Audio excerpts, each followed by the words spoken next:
السلام علیکم، میں لا اسلام NN چینل سے مخاطب ہوں۔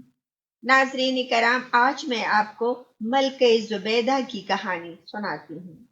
خلیفہ ہارون رشید کی بیوی ملکہ زبیدہ بنت جعفر فریض حج کی ادائیگی کے لیے مکہ مکرمہ آئی۔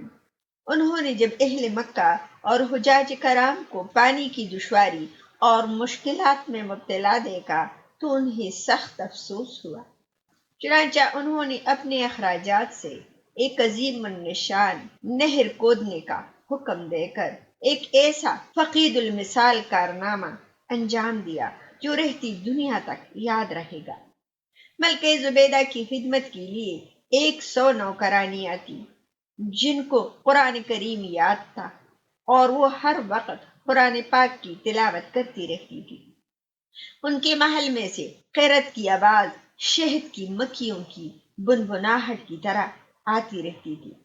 ملکہ زبیدہ نے پانی کی قلت کی سبب حجاج کرام اور اہل مکہ کو درپیش مشکلات اور دشواریوں کا اپنی آنکھوں سے مشاہدہ کیا تو انہوں نے مکہ میں ایک نہر کھلوانے کا ارادہ کیا۔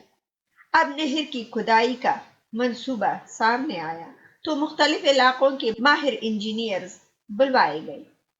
مکہ مکرمہ سے 35 کلومیٹر شمال مشرق میں وادی حنین کے جبال طات سے نہر نکالنے کا پروگرام بنایا گیا۔ اس عظیم منصوبے پر 17 لاکھ دینار خرچ ہوئے۔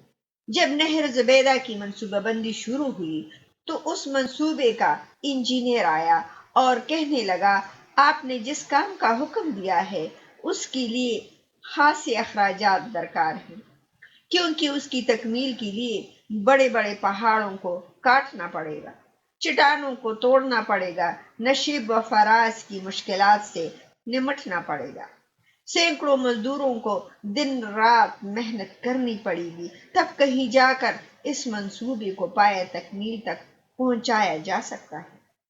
یہ سن کر ملکہ زبیدہ نے چیف انجینئر سے کہا، اس کام کو شروع کر دو، خواہ کلہاڑی کے ایک ضرب پر 1 دینار خرچ آتا ہو۔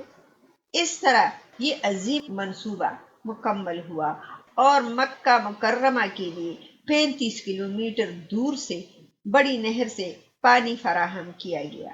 حجاج معتمرین کے ساتھ پورا سال اہل مکہ اس نہر سے مستفید ہوتے رہے اور یہ نہر عثمانی دور کے بعد آل سعود کی دور تک قائم رہی، جسے نہر زبیدہ کے نام سے آج بھی یاد کیا جاتا ہے۔ اب یہ خشک ہو چکی ہے، تاہم سعودی حکومت کی جانب سے مکہ مکرمہ کو جدید ترین filtration and treatment water plant سے یومیہ عام دنوں میں 4 کروڑ گیلن پانی، جبکہ حج اور رمضان سیزن میں 20 کروڑ گیلن پانی مہیا کیا جاتا ہے۔ مورخ نے لکھا کہ اس طرح جب نہر زبیدہ کا منصوبہ تکمیل کو پہنچا گیا تو منتظمین اور نگران حضرات نے اخراجات کی تفصیلات ملکہ کی خدمت میں پیش کی۔ اس وقت ملکہ دریائے دجلہ کے کنارے واقع اپنے محل میں تھی۔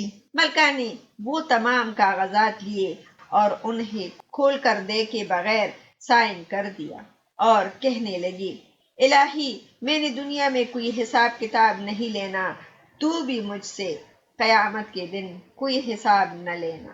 سبحان اللہ۔